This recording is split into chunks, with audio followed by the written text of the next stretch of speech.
Hi, my name's Amanda, and this is Amanda Started a Podcast. I'm feeling good about it this week, girls. I'm feeling really good. I think I just got into my good little cadence with this recording of this actual episode.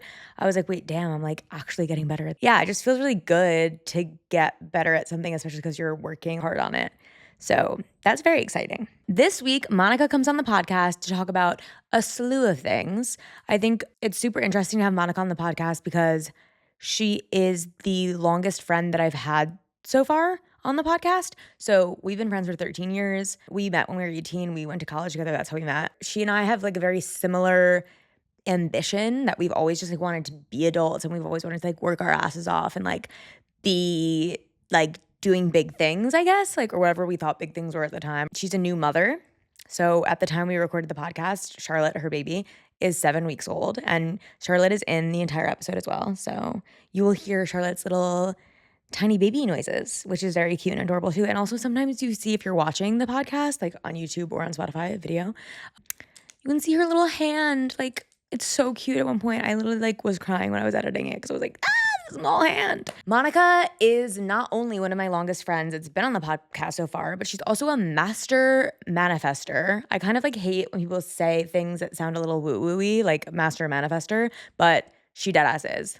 She literally has manifested the exact life that she's living now.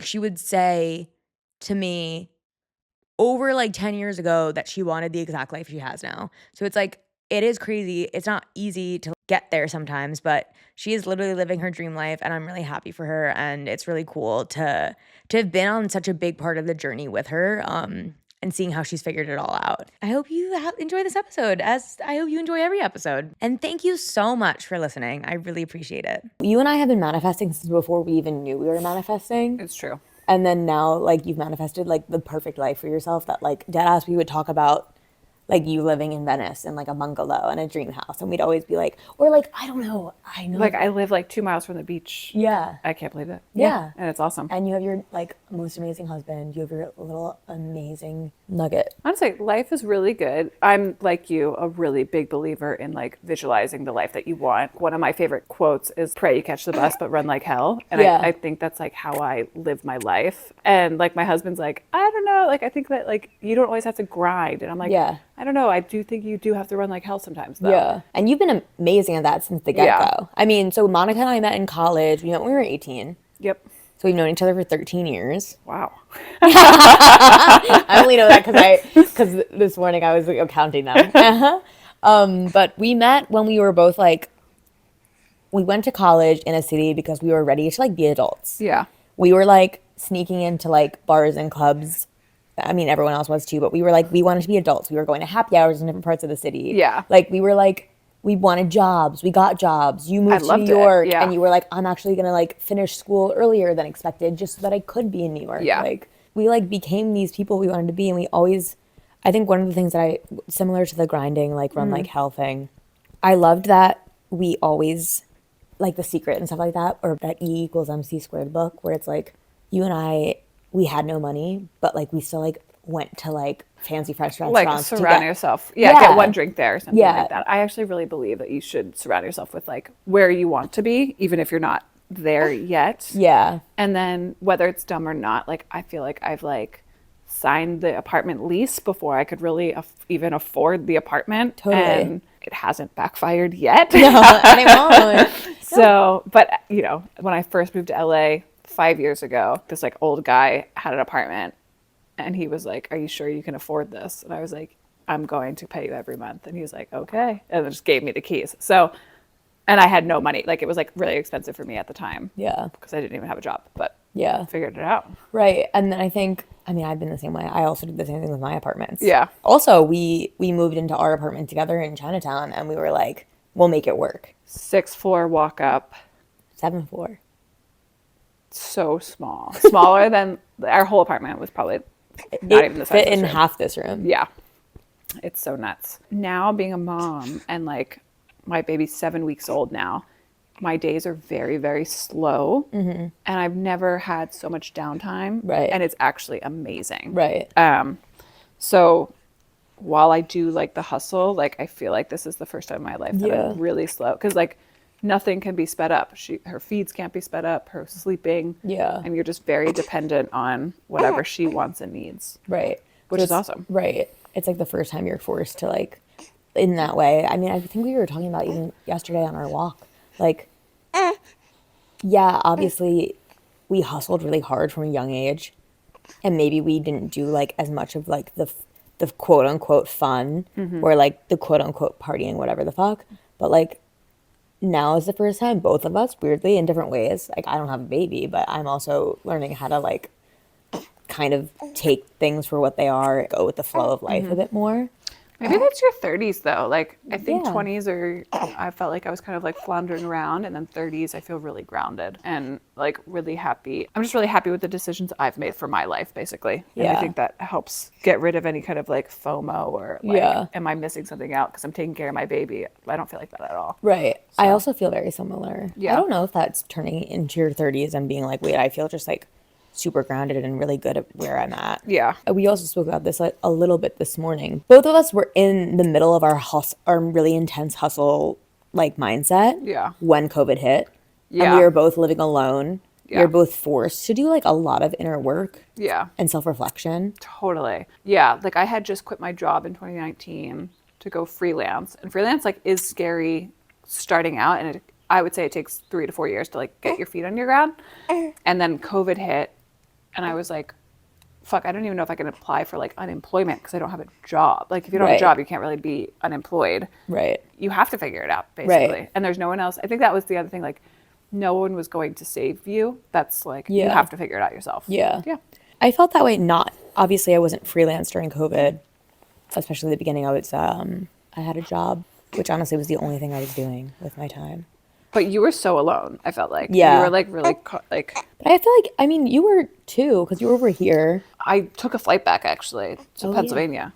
And then I was back with my parents, which was like actually a really beautiful experience to like Yeah. live with your parents as an adult. Yeah. And it was temporary, which is like another, like I Yeah. had an apartment that Right. was, I could have went back to, but I was there for like 2 or 3 months. It was like seeing your parents in a different way of like more friends, and like, and even becoming a parent actually is a really beautiful thing to like share with my parents. What do you think is like the most like eye-opening experience so far? I mean, like, just no one knows what they're doing. Like, we're all trying our best. Yeah. And, like, I see that in my parents. Like, they were trying their best. Right. Yeah. And, like, I'm trying my best. And, like, Peter and I talk about it. We're like, we're going to do things and it's going to accidentally hurt her. Or, like, there'll be gaps. And, like, she'll be like, you never did this for me. And I'm like, what are you talking about? Yeah.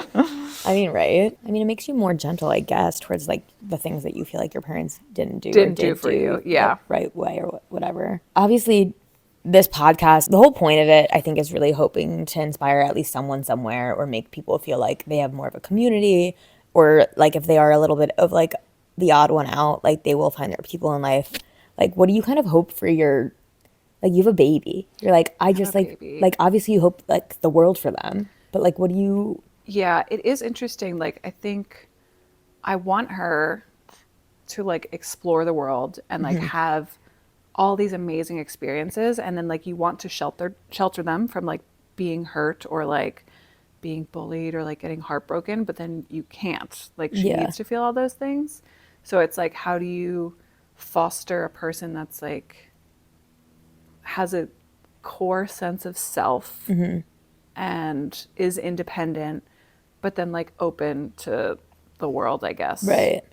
And I liked what you said the other day, like you want to raise explorers. Not nomads. Yeah. That's what my husband says. I think he got it from a book or something. But like, we do want our kids to like go into the world and like move to a different country and like go to London if you want, or spend your 20s in Europe and bounce around, but then come back home and like share it with us. Yeah. I think that is, to me, I'm like, parental success is like your children want to hang out with you when they're in their 20s and 30s. They want to come home Yeah. and spend time with you. I think that would be a success. And so in parallel with that, you have a whole new job, which Yeah. is raising a human being. Yeah. And then like at the same time, being a freelancer and giving yourself the ability to have maternity leave is sick. Yeah. Like that's fucking dope. It's scary though. Like, I had to apply for, like, for anyone else who's like freelance and becoming a mom, you can apply for you almost buy an insurance package, and then you can help get disability and paid paternity leave through your state.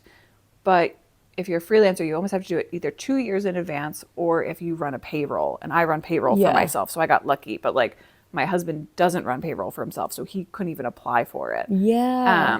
Okay, I didn't realize that. And you Yeah. couldn't run payroll for him through your company? No, because he has his own company, but he didn't set up like a payroll service. So Got like it. my accountant set up payroll or whatever. So I got lucky that I got it. But then Thank God. I know. And then, but it's not that much, right? Like, No, yeah. you know, it's not really enough to live on. So I feel really grateful that we've both gotten to take like 2 full months off. But it feels like, I feel like I have to go back to work soon, which is like a little bit daunting. Yeah. But I mean, I'm hoping for something more remote that we can, like part-time remote or something. Yeah.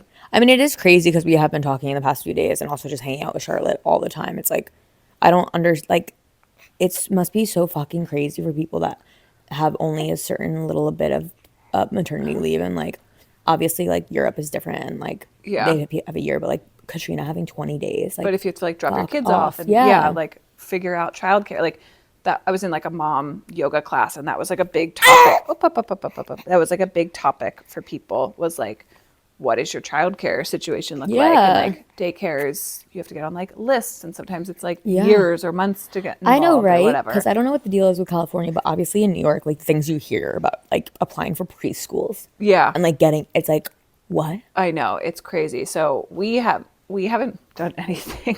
I mean, your baby is 7 weeks old. I know. So, and I feel really, really lucky that we both like work from home most days. Like, we go to set sometimes, but those are like maybe twice a month, like when we're actually like back to work.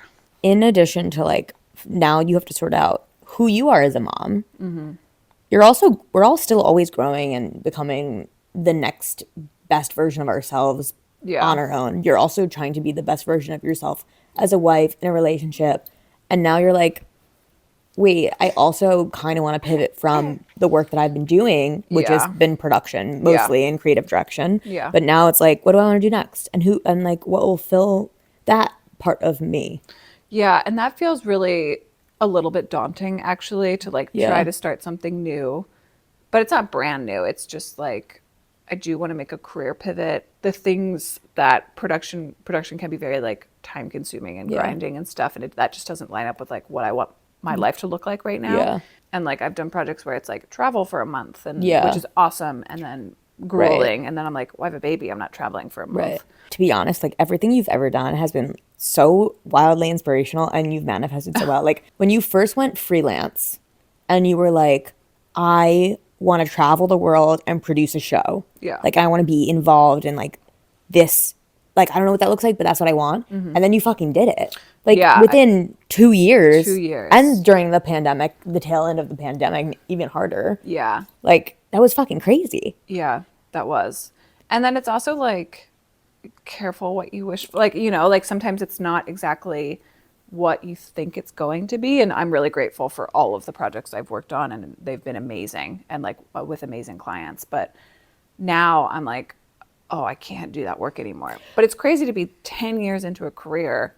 But I think everyone has this. There's like this book, and it's called, I forget who writes it, but it's like Two Mountains. But basically it's like you climb your first mountain, and then you're like, oh wait, this is not the career I wanted, the life I wanted. And then you have to, your second mountain is your purpose. Right. But you would never know what you want if you didn't do that If you first didn't thing. climb the first one. And I think that's the point of like that show, for instance, that you produced. Yeah. And girl, when we did the viewing party at your house, and I was just like, obviously, like, I've worked in production too, so like I was watching it with you, but I was like, I knew from what you've told me how much work you put into it. Yeah. But then seeing the show, I was like, I was getting stressed because that's like my biggest nightmare at this point in my career, would be producing something like that. It was brutal. And traveling. And I like, was like a shell of a human. well, when you're I came also out like from in the that. middle of the fucking forest. It like, was brutal. it was really crazy, and getting everyone. But the show turned out amazing. Man, the show looked amazing. So It is crazy. Like, I think, but also that's kind of my point too. Is like, all I wanted was to be in like this creative space. And when I was working at Urban Outfitters, and I was like, oh, I want to work in photo production. I want to create shoots and do all these things like for the rest of my life. Like, I want to do this. And then it's like a few years later, you're like, I actually want to hire a producer. I want to be all supervising. Like, I want to completely pivot from what I thought I wanted to do. but you never know if you don't try. know. Yeah, you have to try it. Yeah. Like my midwife was like, could I have said anything to like prepare you for like birth or for like the first few weeks of newborn life? Yeah. And I was like, no, absolutely. There's nothing that you could have said to like prepare me for that. And she was like, that's what every single parent, like I ask that question every time and that's always the answer. Really? But I think that's everything. Like nothing can actually prepare you. Well, also I'm like, I know that we were both like what we just literally said. We were both like incredibly ambitious and incredibly like, I like what you said. Like, what was the best quote? Pray you catch the bus, but run like hell. Yeah. I feel like that's both who we were leading up to now. Yeah. And now I'm kind of like, almost like maybe that was like the first chapter of my. That's kind of what Peter says. He's like, I don't know if that works anymore. I think that the bus is coming and like you'll get the bus when you get the bus, kind of a thing. And my kind of thing is like, if the bus doesn't come, I can orchestrate an Uber. Yeah. Like, yeah, I can there's also a train. Yeah, and there's a train and there's a fucking plane, like whatever. There's different ways to get there. There's different ways to get places. Yeah. But I almost feel like I would have ended up where I was going to end up anyway. Of course you would have. Like, I think I was really upset with myself because being so artistic and like really into art growing up and then not going to art school. I was like, no, because I want to make money. Because like my parents didn't have like an excess money. It wasn't like I was a Nepo baby in any way. Like it was just like I needed to fend for myself. And I had been working, like what we were talking about the other day. I've been working since I was fucking 12. Yeah. 11, I was babysitting. Yeah. I've been working since. I haven't ever had like more job than a few weeks off from anything. Yeah. And like I like that because it's my independence. I get to work, to have money, to have fun coupons. Yeah. We're in a safety net. You know what I mean? Like I don't know. Like but I just think like now it's crazy because I ended up in a creative field anyway, even though I got a fucking double major in international business and marketing. Yeah. It would have happened. And you got here anyway. Yeah. And I like I don't know.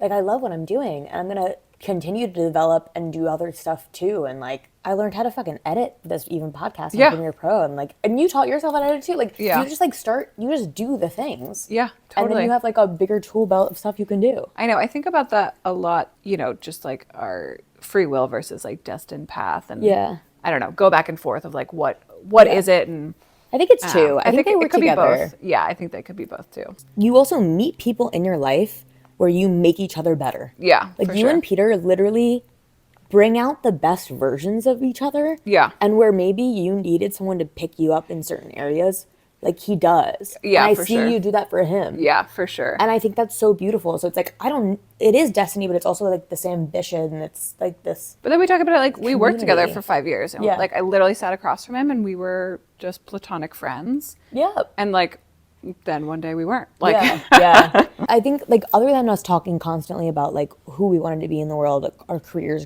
in college and after when we were living in New York and stuff together, but like we also were always talking about like our partners. I didn't know our careers existed. I didn't actually know we could do this. I didn't know that we could like not work at a cubicle. Yeah. Like my first job was at a cubicle and I hated it. Right. And it was soul sucking. And then I was like, I'm never working at a cubicle again. Yeah. And then worked in an office for 3 years. And that was a really important experience for me. But then like I've worked for myself ever since. Yeah. But also this is exactly why I want to have this podcast, because I didn't know that you could have one job and then be freelance and work for yourself. Yeah. Or like Jeff, like he's never had a job. Never. He's only been freelance. Which like even now people are like, what do you do? And I'm like, I do have a job. Like no, I just don't go to a job. Yeah. And you don't have to. I think like that's the whole fucking point, is that you can literally do anything you want to do, and sometimes you don't even know what you want to do doesn't or does exist. Which is why I feel like it feels a little overwhelming to like start over, right? Quote, because I'm like, oh, do I have to work my way back up? No. I'm like, no, you have 10 years of experience. 70% of that's transferable. You just need to learn the new 30% of this like new realm that you want to walk in, which I don't even know where I'm going. But you don't even need to. You learn as you go. I know. Just like having a baby. That's like, true. You didn't take a class. You didn't. No. You didn't read a book.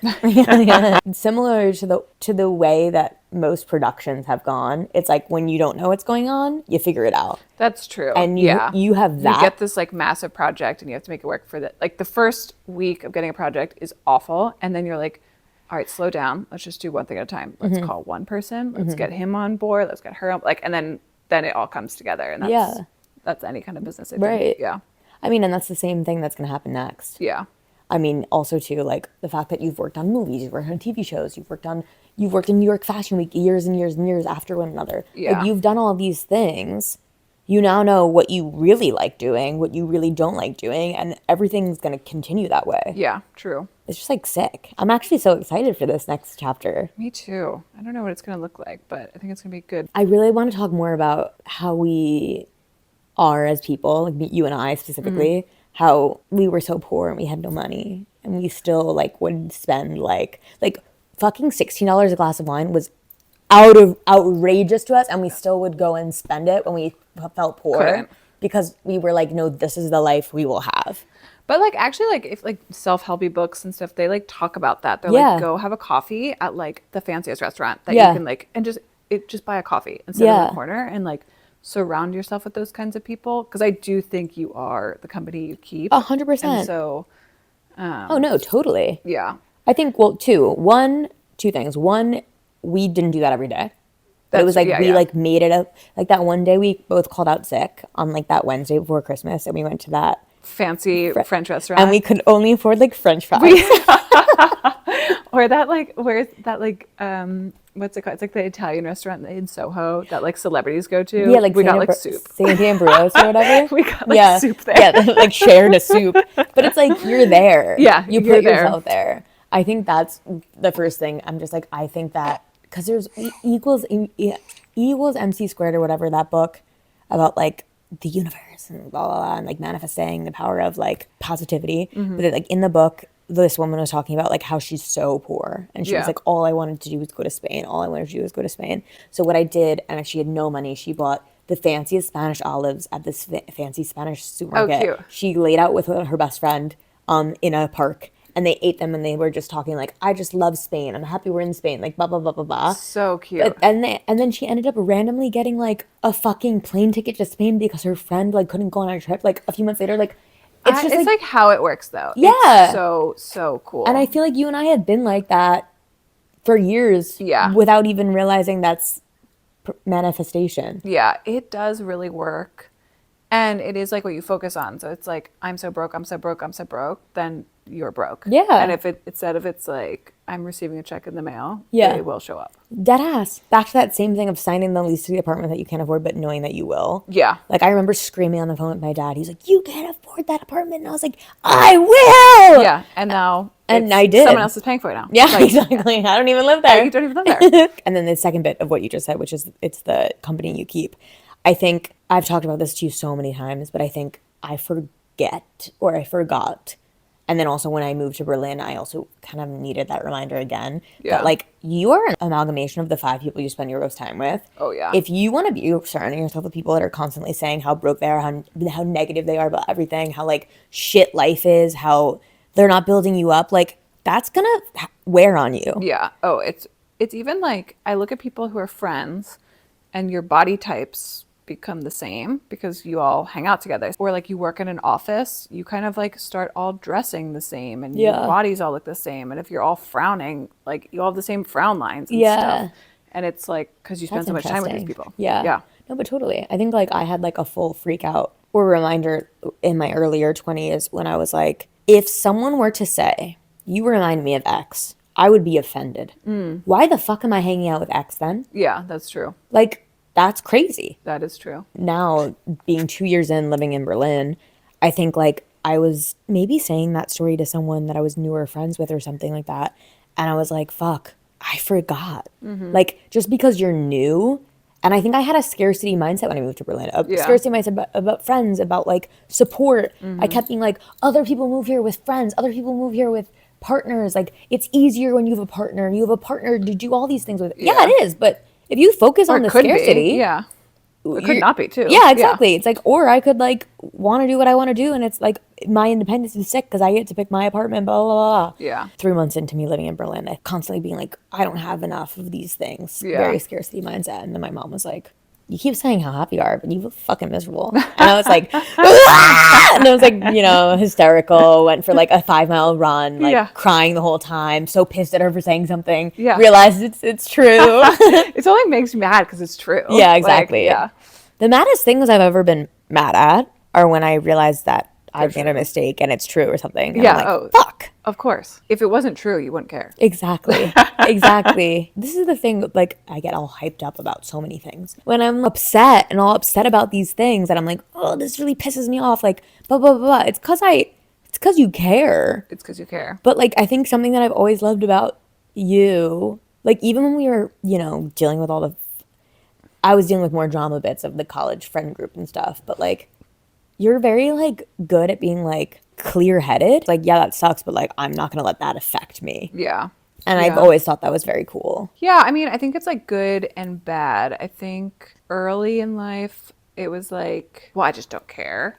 And I think that's, like, kind of a negative thing to have. Like, I think especially in, like, romantic relationships, because, like, you do care and you want to care. And it's actually, like, like, you're a little more, like, closed off. And so you're like, that's not going to hurt me, because I didn't even open the vaults for it to hurt me, kind of a thing. Right. Whereas now, yeah, I would say it takes a lot for me to get angry at things. Not because I don't care, but because I'm like, that's not about me. I read this thing, I forget what guy said it, but whatever. It was like, in work, if the reaction is above a 5, it's not about work. And I love that so much, because, like, I get emails all the time and they're just kind of like nasty client notes and stuff like that. I'm like, oh, this email is not Monica did bad. Yeah. She just got yelled at by her boss, and something else is going on, and somebody's getting laid off. And, like, they're just nitpicking a video that they don't even want anymore. And, like, everyone's mad at this. Oh my God, that's so good. Yeah. So if it's above a 5, like, it's not about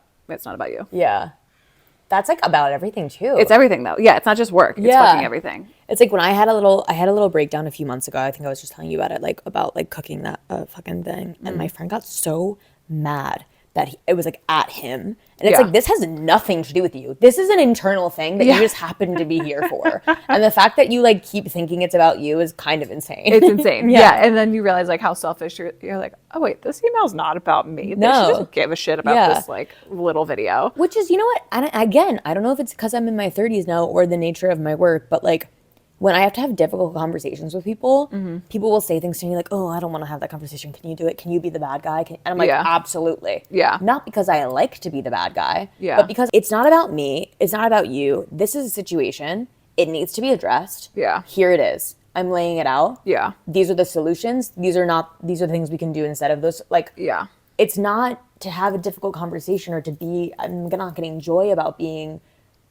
you know, the bad guy, but it's like, it needs to be said. Well, I think that's maybe, like, just years of client work too. Like, I tried to, like, act like it's never like me versus client, and I'm not trying to gouge you of money. Yeah. I am helping you make this. Yeah. We're working together on it, and, like, things go wrong or things cost money. Yeah. And so it's like, hey, you said you wanted this. That's great, but it's going to be $10,000 extra. And, like, people get scared to have that conversation. And I'm like, I don't care if you have this or not, but this is what it costs if you want to have it. I know. And I'm not stealing from you. No. I just have to pay people to make this happen. Yeah, so exactly. I think, like, I'm really grateful that, like, a producer has to do that, or, like, negotiates a lot with crew, because I don't mind doing that now in, like, my regular life. Like, we've just got a car and I'm like, how can we lower this price? And then they do lower it for you, actually. Like, if you ask. Or sometimes they're like, no, it's the best we can do. And it's like, okay. Well, this is the thing. I think if you don't ask, you'll never know. Yeah. Maybe the answer is no, but if you don't ask, you won't know. Yeah, that's true. Like, even just, I don't know, when I got downgraded on the airplane here, or not, I got kicked off the flight or whatever. Yeah. So it was like over too full or whatever. And I was like, well, can I be in first class? Is there still something there? And they're like, oh no, we're like fully booked. But it's like, but if you didn't ask. Yeah. Because then you're just going to be like, they had a spot in first class. Yeah, they didn't give it to me. And then you, like, think about it more. I'm, like, queen of obsessively thinking about things, I think. Not obsessively, but, like, I'll, like, really swirl on something. Yeah. And I think that like learning that I do that, like, to get ahead of it, is to say how I feel or say my thoughts or, like, bring up the things that upset me. Maybe also in personal life now, like, I'm trying really, really hard to say when things upset me versus letting things boil and then me freak out about certain shit, like, later. Yeah, honestly, my husband Peter does that so well. Like, and I've learned it from him. Like, if I don't ever try to be mean to him, but obviously sometimes I'll say something that's, like, insensitive. and he's so quick to be like, oh, I don't like that. And like, instead of just kind of like brushing it off and then us getting into a fight later, it's like, I didn't like that you said that. And then like, we're already in the moment. So I'm like, oh yeah, that was really insensitive. I didn't realize I said it that way. That's not what I meant, but I understand why you're upset by that or whatever. But we can like nip it right away. But that's a muscle. It takes me 2 hours to say, hey, I didn't like that you said that. And he's like, oh, okay. I didn't know that though. Right. But same. Yeah. And also those 2 hours or whatever, like, I'm pacing the house annoyed and getting more annoyed or whatever. Right. Where he doesn't even realize that I'm upset by it. Yeah. Right. But also those 2 hours are going to become an hour and a half. Yeah. 1 hour as you go through it. Because it is the muscle that you're. Yeah. So now like 5 years later, I'm like, oh, I don't like that. And I actually say it in a little girl, but I'm like, oh, I don't like that. And he's like, oh, okay. Yeah. Well, no, I mean, I think like, so I got into, one of my friends was doing something that was really upsetting me. Like really upsetting me. And it was like little things that kept happening.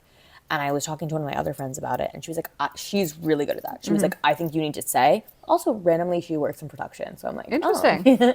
She's like, you need to say, this upset me. You make it all about you. Hi, I feel this. You don't say things like, you did this. It's like, I feel like this because this happened. Yeah.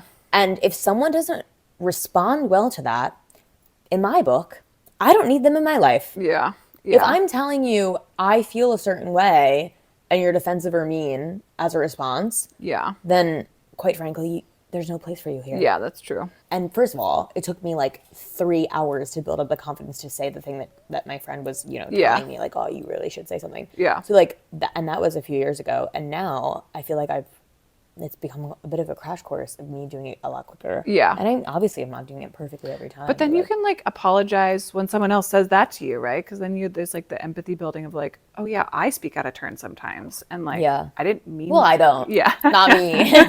I've never done anything to upset anyone.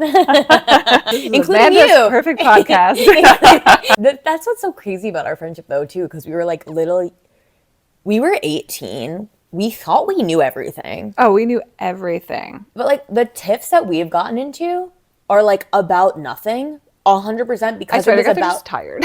Honestly, yes. Just tired or cranky. No, I mean because we're very similar in that. Yeah. Because also we would never do. That's the other thing. We would never do anything to hurt one another on purpose ever. Yeah, I know. Yeah, no. Just never. And I want all my friendships to be like that, obviously, because that's what a friend is, right? Yeah. So like we're both. There could be like the baseline of safety of like, oh, she might be cranky. Yeah. Or that reaction was above a 5. It's not about me. No, she's fucking hungry. Get this woman. Yeah. Girl, we need a beer. Yeah. When we did our like Euro trip and we were just had no money. Again, we had no money. We ate one meal a day, maybe. Like we dropped so much. I worked at a restaurant all summer to afford the flight. Yeah. I was supposed to be like saving money for college. Yeah, we didn't. I didn't. No. But that was still like we were so tired. We were so dumb still even then, but I'm so happy that we did that. Me too. I just like love. But it was amazing. Like I don't know who goes to like Europe for 2 weeks right before school starts. Like, it's awesome. I know. We were 19. We made. Oh my god. I think about things that we did, and I'm like, Charlotte, no. But then like you want her to do that, right? Yeah. Like you do want like. I'm like, oh God, that's so stupid. But then you want your kids they have to make their own mistakes. Yeah. And like, oh, we went to the airport the other day and this like older mom was like, oh, like how old is she? Whatever. It was like, oh, 7 weeks. And then I was like, oh, does it get easier? She's like, no, it's just like bigger problems. Like, cause like your kids learn to drive and it's like, holy shit, I can't even imagine like the anxiety of like her driving herself. Yeah. Like, what if she drinks? What if she's texting? What if like all these things? Luckily, I like love that Peter's sober. Oh my God, yeah, right. I feel like in a weird way, I'm very grateful that because like I don't know why I feel like that sets like a good tone. Yeah. Like I don't think I'm gonna be sober. Well, no, I'm not. No, I'm never gonna be sober. But I also think it sets a good tone. But it's not he's sober because he was an alcoholic, like, and it needed to happen. Yeah. He's sober by choice, which I think is a great example. Yeah, you're not sober by choice, which is a great example because you're also drinking a few glasses of wine here and there, like and that's showing the healthy relationships with of it all of it. Yeah, I think so too. So I love Jenny Slate's books. I was telling you about them. I'm reading Life Form now, and it's crazy because I read Jenny Slate's books and I'm like, these are all the thoughts I've had in my brain, and now they're in a book. Yeah. And I can't believe people are buying this book and reading these words because this is how I think. Yeah. And it's so crazy. And I'm like, I'm so happy that this exists in the Yeah. world, basically. It makes me more inspired to feel, I don't know, the same way that I feel like I want to create more things too because this exists. I don't know. So one of the things that she wrote made me think of this, like, basically, I don't know, like, big metaphor in my brain. Like, I feel like I was a turtle growing up in like a town in a community of like dogs. Mm-hmm. And it was like, we're all animals, right? I mean, I guess reptiles, whatever the fuck. But we're all animals. But like, I just felt like a little different. But it was always like made to feel like, yeah, you're different, but it's fine. You can hang out with us, blah, blah, blah, blah. Mm-hmm. Same with college. It was like, same kind of situation. Like, I was still a turtle with all these dogs. And then it's like the second I went to Berlin, I was like, oh, there's mad turtles here. Yeah. And it just made me feel okay to be a turtle. But there's also dogs there. There's also like this and that and this. But it was like, I just feel like I'm supposed to be here. It's like finally the home for turtles. Yeah. And it's like weird. Like, I just felt very like, oh, I've always been a turtle, but I feel so much more at home here. Right. You can be born anything you are. Yeah. And sometimes you're born in the place that doesn't, you know, maybe you're a beaver and you just don't have a dam. Yeah. And then all of a sudden moving to Berlin and that's my dam. And I'm like, oh, fuck. Like, there's other beavers working at this dam too. Like, Yeah. I don't know. It's just like weird way of thinking about it. But like, everyone's so different. And sometimes you're born in the not wrong place. Everyone learns certain things. Yeah. But like, you'll find the place you're supposed to be at. Yeah. If you follow whatever gut feeling that is. I mean, there's a book that says Body Keeps Score, but it, like, I do think, like, visually, if you're in the right place, and not even from like a vanity perspective, but like, there was like times in New York where I was like very stressed and bloated and I couldn't sleep and like acne and stuff like that. And it was just because like I was very unhappy in where I was in that spot. And like, I feel like I look younger now than I did 5 years ago. You look amazing. Yeah. But even But it what was Peter was it's like- saying about yeah, the like- photos of us from college. Yeah, he was like, you guys look so out of place. Yeah. And like, Peter looks younger than he did 10 years ago. Like, Oh my God, he's yeah. like glowing because he's in the right spot. Yeah, with the right people. Yeah. I think deadass, you surround yourself with the right people. And it's hard work, but I also don't want to say like it's hard work. Like, it should be easier to follow your gut and your intuition than we make it seem. Yeah. I think it's because we are raised in a society that's like, don't listen to your gut. Like, Yeah. this is like how you do life. But like, it is that. You have to, you know when something's right.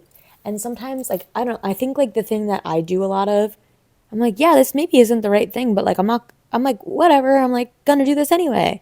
And it's like with friendships or whatever Yeah, the like fuck. you secretly know. You already know. You already know. Yeah. With jobs, I know. you know. Like, I've worked with people that are fucking lunatics. And I knew day dot. You get a weird feeling. Yeah, I know. And you're like, but you know, this money's pretty be good. okay, yeah. Yeah. I know.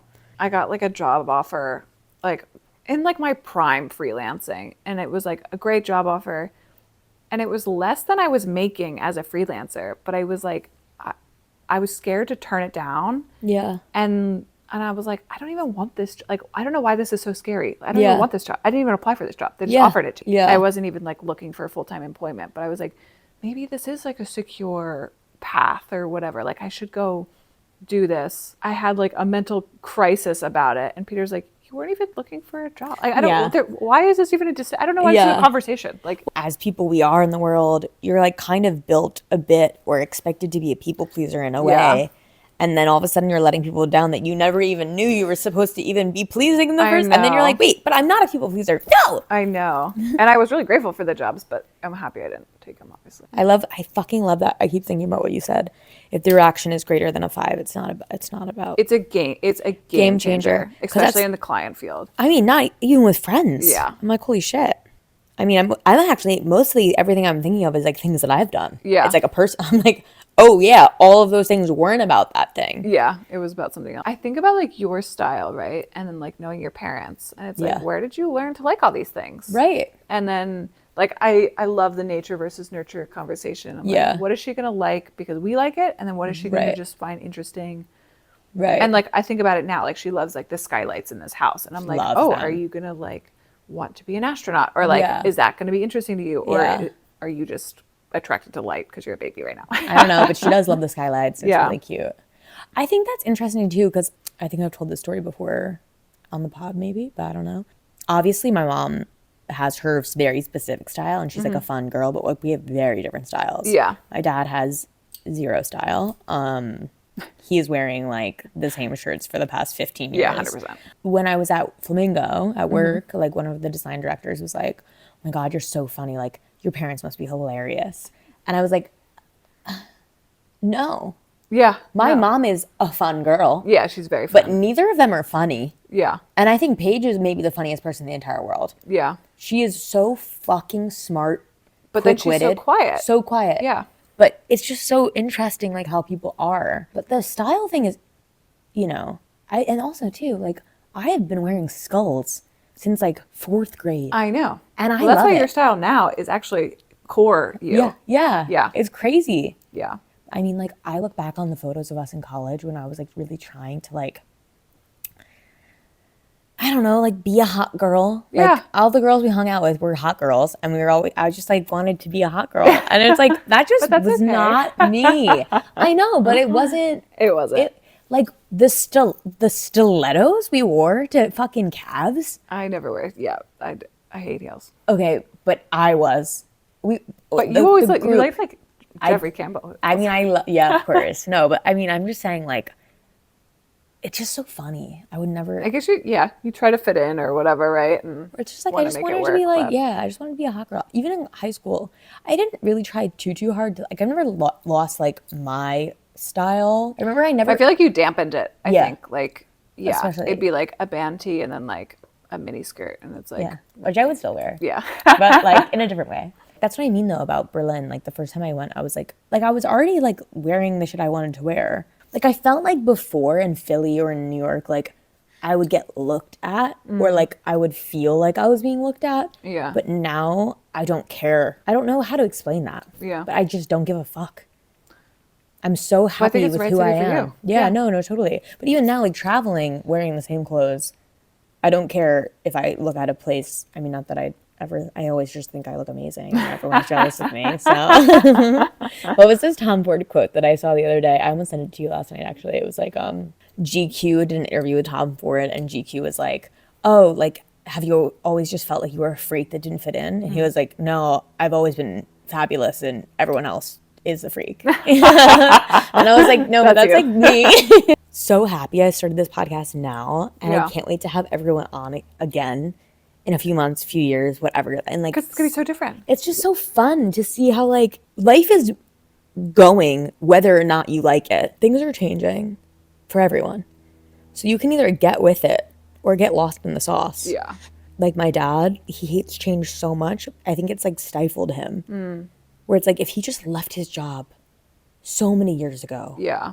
Like so much more, like it's scary to do these things. It is scary to do these things. But those are where the biggest growth and the most beneficial things come from, the scary I mean, I think that's what like Peter and I are really trying to like preserve our pursuit of our dreams while being a parent, which is scary because like there are times where I'm like, oh, stability would be lovely, right? Like to just know. Like even the whole like maternity thing, right, was like annoying to even figure that out where like a lot of people just have it built into their HR policies or whatever. But it's worth it. Yeah. I think it's worth it. I don't know. But it's going to be worth it for you. Of course it is. And I also love that we're talking about you doing a pivot in career-wise and you have the baby. Yeah. For me, it feels more important now because I'm like, how would I like to spend my time if I'm not with my baby? Yeah. And then like, what would I like her to see me be doing? Yeah. Whether that's even just like being like a full-time mom, but I'm like, you want your daughter to see you happy. Yeah. So like you have a happy house. I mean, Sharon has always been like, if I'm not happy, no one else can be happy. Yeah. Cause it's like, you bring it all, obviously you bring it home. Yeah. So, yeah. One of the things that I don't want to forget to ask, because I've asked it on all the podcasts, what is advice or something you would say to a younger version of yourself? What's the age that you would need to hear it? And like, what would you say? I have several. I have like 12, 13, when I was like 21, when I was 18. I would just be like, holy shit, it gets so good. Like, I don't even want to tell you. Oh, yeah. I think my first thought goes to like 25. I quit my job. I moved to LA. and I was really broke, and I was like really floundering, and I knew it was going to work out. I just couldn't see it yet though. So I would like tell her it works out, like just breathe. Yeah. And then I do kind of wish, I mean, not regret, but like I do wish I had like enjoyed my 20s more. Was a little less stressed about like figuring it all out. Yeah. Because like, of course you're going to figure it out. Yeah, I guess that's kind of what I mean by like the life is moving no matter what. You're going to end up somewhere. Yeah, you're going to end up somewhere. I think I for sure was in a rush to grow up. Oh, me too. But always, actually. But I think it's because I wasn't happy with my Even when I was a teenager, I was in a rush to grow. I thought like being like 30 was awesome. Yeah. And actually it is awesome. I love being 30. I never like understand when people are like weird about age. I'm like, I actually don't give a fuck. Like I actually feel younger than I've ever felt. Is there an age that like you're going to feel old? Like it's going to hit you? I was like thinking like 50? will I feel old when I'm like 65? I'm like, I don't think so. I think I feel younger and younger and younger. I know that I like I just party. really don't want to die. I'm very scared of dying. Yeah. Like, so I think like by I'm like never 75, gonna die. I'm like fully aware of my mortality. Wait, that's crazy. Why are you scared? I think just like the finite. I'm just like I love being alive. Yeah, me too. Like, and then the finite of like you're not alive anymore. However, like I feel people around me all the time that have passed away, so I don't. Yeah. I don't know. And you've spoke to mediums before, right? Yeah, yeah, a ton, and I love them. But like, I think like being alive is just amazing. Yeah, So, I mean, being alive is amazing. Yeah. I need to remind myself. I know that I'm really dramatic, but I also think my parents are the most dramatic people that have ever walked the face of the earth. Both of Nature them. versus nurture. So I think I'm really dramatic, but I think I'm like, yeah. I need to remind myself a lot, like. This is sick. Well, I have to. And you get to do it once. Yeah, like, I know. You do this once, so I like, get to. You get to do this all once. That fucking whole thing where it's like, oh, I have to go to work. Oh, I have to do this. Yeah. Oh, da, da, da. This is the negativity that I like was telling you. I like really find it hard to be around. Yeah. Because it's like, I just don't align with that. I don't want that in my realm of like being. You get to go to work. Yeah. You get to wake up at 6 a.m. and go to Pilates. Like, you chose. Like, this is sick. I know. So like during childbirth, like I did it without medication. Yes. My core focus was like, one, like I believe that like it helped me with like recovery and stuff like that. But I wanted to be really present, and I wanted, not that I wanted to feel the pain, but I didn't want to feel loopy or anything like that. Like I wanted to be very present, and I don't know, and maybe you don't feel like that way. I don't know. I just convinced myself that that would feel like that. Like having surgeries and stuff before, like I hate the feeling of anesthesia or whatever. Yeah. So, because I was like, oh, is this crazy? And I'm like, no, like you get to feel this. Like not everyone gets to have children, or like Peter's never gonna feel like that. Right. Like, I honestly, and I admire you so much for being the way that you are in the world is that like I feel like you're really like when you make a choice, you're like, I'm doing this. Yeah. But you're also the first one to be like, this is what I learned from that. Yeah. Would I do it again? Maybe yes, maybe no, depending on whatever it is. But an epidural also sounds awesome. a lot of people that have like decided stuff, it's really hard for them to be like, that wasn't the best decision for X. I'm not just talking about childbirth, obviously, but I think it's really admirable how you're reflective and honest with yourself and with people about stuff. Thank you. I'm just like happier. Genuinely, I'm the happiest I've ever been in my entire life. Me too. I'm in the prime. And I think every year is the prime. Yeah, I think it's only gotten better and better for me. But that's why I want people to know that, like, if you're like 12, 13, 14, 18, 21, 25, and you're like going through it, like. Yeah, I look at like women in their 40s and like the ones that are like, oh, the 40s are amazing. 50s are amazing. I'm like, it can be like that. Like your mom, like she crushes the 60s. Oh my God, she is constantly harping on the fact that she thinks that she just found herself during COVID. Yeah, it gets better. I'm a big mindset person. Yeah. And I'm actually like, I'm really grateful that like my partner is a big mindset person too. And he's actually like way more disciplined than I am. And I think that helps me, because if we weren't aligned on that, it'd be really hard for me to like always stay positive. And it's the company you keep, baby. Yeah, it is. Now we have Charlotte, what do you have to say? What's your favorite part about being alive for 7 weeks? Mom's boobs. Thank you for taking the time out of your day, out of your week, out of your year, out of your life to listen to the podcast. I appreciate it endlessly. And remember, I'm Amanda and I started a podcast. It's this one, the one you're listening to. Until next time, ciao.